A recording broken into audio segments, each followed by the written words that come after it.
అందరికీ నమస్కారం. శతం జీవ శరదో వర్ధమాన శతం హేమంతాచ శతం వసంతాన్. 100 శరత్తులు 100 హేమంతాలు 100 వసంతాలు హాయిగా వర్ధిలి శాంతియుతంగా సుఖప్రదంగా ఆరోగ్యంగా ఆనందంగా జీవించాలి. ఇది వేద ఆకు. ఇది మామూలుగా ఈ ఆకు ఎక్కడ పడితే అక్కడ ఉంటుంది. ఇలా పొడుగ్గా ఉండి పసుపు రంగు పూలు ఉంటాయి. దీన్ని మనం మెట్ట తామర అని పిలుస్తారు. మెట్ట తామర అని పిలుస్తారు. మామూలుగా జనరల్గా మాకేం చెప్తారంటే తామరాకు అంటాం. తామరాకు అంటే తామర పూలు కాదు. ఇది దీన్ని తామరాకు ఎందుకంటారంటే ఈ ఆకు రసం రాస్తే తామర తగ్గిపోద్ది అనమాట. ఈ ఆకు రసం వదిలితే తామర తగ్గిపోద్ది. అలా అందుకని తామరాకు అంటారు.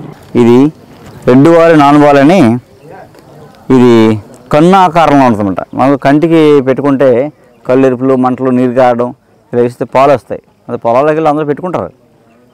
మేము అదిలో ఏదైనా కన్ను సడన్గా ఎరిపెక్కి వాటర్ కారుతాం అనుకోండి, పెడతాం తగ్గిపోద్ది. అలా పెట్టుకోవచ్చు. రెండు ఏంటంటే కీళ్ళ నొప్పులు తగ్గిస్తుంది.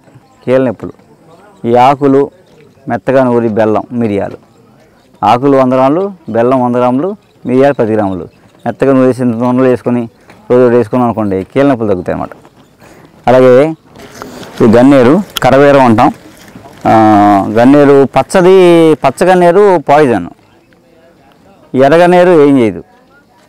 పచ్చగన్నేరు కాయలు తిన్నాం పప్పు వెళ్ళిపోతాం. కానీ ఇది ఎర్రగన్నేరు అనమాట. ఈ ఎర్రగన్నేరు ఇది కూడా అంతే. ఈ ఆకులు కషాయం తీసుకుంటే రోజు కొంచెం అదే ఎవరికైతే నెలసల్లో బ్లీడింగ్ అవుతుందో వాళ్ళు ఎర్రగన్నేరు ఆకులు 2 ఆకులు ఒక కప్పు నీళ్ళు కొంచెం మరగబెట్టి కొంచెం బెల్లం వేసుకొని వడపోసుకొని ఆ రోజు తాగారనుకోండి, ఆ ఓవర్ బ్లీడింగ్ తగ్గిపోయి బ్లడ్ ఇంప్రూవ్ అవుతుంది అనమాట. అంటే ఇవన్నీ ఎలా ఉంటాయంటే ప్రకృతి మనకు చెప్తూ ఉంటుంది. ఇది రక్తం రంగులో ఉంది కదా అంటే బ్లడ్ ఇంప్రూవ్ అవుతుంది అనమాట. ఇది కన్నాకారం ఉంది కదా, కన్నుకు పని నేను చెప్తుంటా నేను పని చేస్తున్నాను అని మనం దృష్టి పెట్టాం అంతే. పెడితే ప్రకృతి చెప్పేస్తుంది. ఇప్పుడు మనకంటే డాక్టర్లు హాస్పిటల్ బోర్డులు ఉన్నాయి. మరి పశువులకి పక్షులకి ఏమున్నాయి? మనిషి మొట్టమొదట వైద్యం నేర్చుకునేది ఎక్కడ తెలుసా? పశువుల్ని పక్షులను చూసి నేర్చుకున్నాడు.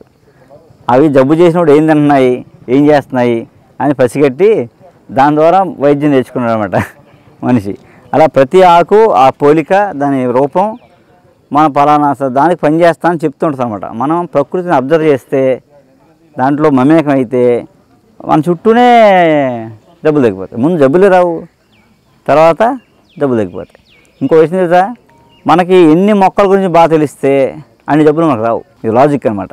భారతీయ సంస్కృతి సాంప్రదాయం వేదాలు వాటిల్లో నుంచి వచ్చిన ఈ పండగల్ని క్రియేట్ చేయడానికి పూజ ఏదైనా సరే, పూజ పండగ అయితే శుభకార్యం ఏదైనా సరే ఒక కార్యాన్ని వాళ్ళు చేశారంటే ఒక 10,000 సంవత్సరాల క్రితం అడవుల్లో కూర్చొని వీటి గురించి క్షుణ్ణంగా పరిశోధన చేసి ఒక సైంటిఫిక్ బేస్లో రాశారు. ఇదంతా డివైన్ ఎనర్జీ. ఇదంతా ఒక డివైన్ ఎనర్జీ అనమాట. ఎప్పుడైతే డివైన్ ఎనర్జీ ఆరా బాగుందో, మన బాడీలో ఆరా బాగుందో, ఈ బాడీ ఫిజికల్ బాడీ కన్నా యాస్ట్రల్ బాడీ ఆరా బాగుందో ఫిజికల్ బాడీ డ్యామేజ్ అవ్వదు, సెంచరీ కొట్టేస్తాం. సో మన ఆరా, మన ఇంటి ఆరా, మన ఊరు ఆరా, మన దేశం ఆరా. సో ఒక పాజిటివ్ ఒక ఎనర్జీ క్రియేట్ అవ్వడం కోసం ఇవి చేశారు. రెండు ఏంటంటే అలాగే మన ఫిజికల్ బాడీ కూడా బాగుండడానికి సైంటిఫిక్గా కూడా వీటిలో ఎంతో సైన్స్ ఉందన్నమాట. అంటే అలాగా ప్రతి పండగకి మనం ఒక 2 రోజులు మాట్లాడుకోవచ్చు. ప్రతి పండగ గురించి మినిమం 2 రోజుల నుంచి 5 రోజులు మాట్లాడుకోవచ్చు ఒక్కొక్క ఫెస్టివల్ గురించి. మన చిన్న పండగే అట్ల తద్ది దగ్గర నుంచి ఏదైనా సరే. అలా వినాయక చవితి మనం ఒక 4 రోజులు నేర్పాలండి. అంటే నిజమైన వినాయక చవితి శాస్త్రోక్తంగా చేసి దాని ఫలితం పొందాలంటే మనం ఇప్పుడు తరానికి ఒక 4 రోజులు నేర్పితే కానీ వినాయక చవితి చేసుకోలేదు. ఎందుకంటే ఇందులో ప్రధానంగా 3 ఉంటాయి. ఏంటి? ఏకవింశతి పత్ర పూజ. ఏకవింశతి అంటే 21 పత్రాలు. సో 21 మంత్రాలు. ఓకే, పత్రి పూజ ప్రధానం. ఇక రెండోది నవరాత్రులు 9 రోజులు ఉంచడం. ఇక ఏకవింశతి ప్రసాదాలు మనం 1 చేయొచ్చు, 3 చేయొచ్చు, 21 చేయొచ్చు. ప్రసాదాలు కూడా 21 ఉన్నాయి. ఒక ప్రాంతాన్ని బట్టి మనం కొన్ని పెట్టుకుంటాం నైవేద్యాలు, కానీ 21 ప్రసాదాలు ఉంటాయి. ప్రసాదాలు అంటే నవరాత్రులు, పత్రి పూజ, నవరాత్రులు, నిమజ్జనం. ఓకే, ఈ వినాయక చవితిలో ఈ 3 మెయిన్ కాన్సెప్ట్స్ ఏంటంటే,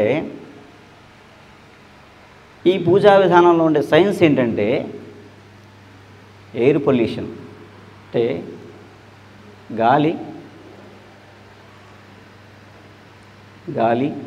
నీరు, వాతావరణం, అంటే ఎయిర్ పొల్యూషన్, వాటర్ పొల్యూషన్,